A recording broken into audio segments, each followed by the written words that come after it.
भक्ति कथा स्क्रिप्ट श्री प्रेमानंद महाराज जी के उपदेशों से प्रेरित। प्रारंभ। राधे राधे मित्रों, स्वागत है आपका इस भक्ति कथा में।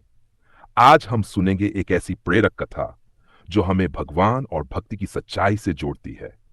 प्रेमानंद महाराज जी ने कहा है, जहां भक्ति होती है वहां भगवान स्वयं आकर भक्त की रक्षा करते हैं। कथा बहुत समय पहले एक गरीब वृद्ध दंपत्ति रहते थे। उनके पास न धन था, न संतान, न कोई सहारा। दिन भर मजदूरी करके वे शाम को भगवान के मंदिर में दीपक जलाते और ठाकुर जी को भोग लगाते।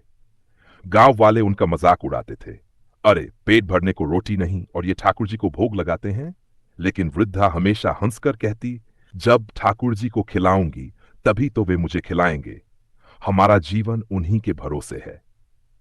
एक दिन अकाल पड़ा, न अन्न बचा न पानी। वृद्ध दंपत्ति ने सोचा, अब ठाकुर जी को क्या भोग लगाएंगे। परंतु वृद्धा ने कहा, आज भी कुछ न कुछ अवश्य बनाऊंगी, भले ही घर में सूखी रोटी ही क्यों न हो।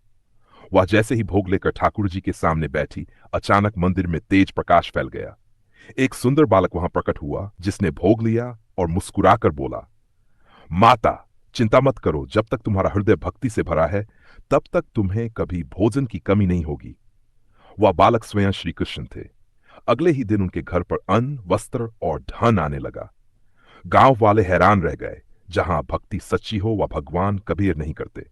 संदेश प्रेमानंद महाराज जी कहते हैं, भक्ति का अर्थ है विश्वास। यदि तन से गरीब हो जाओ तो भी कोई बात नहीं, पर मन से गरीब मत बनो।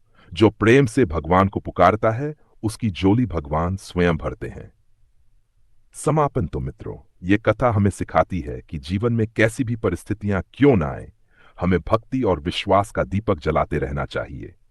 भगवान अपने भक्त को कभी खाली हाथ नहीं लौटाते। यह स्क्रिप्ट आप लंबे वीडियो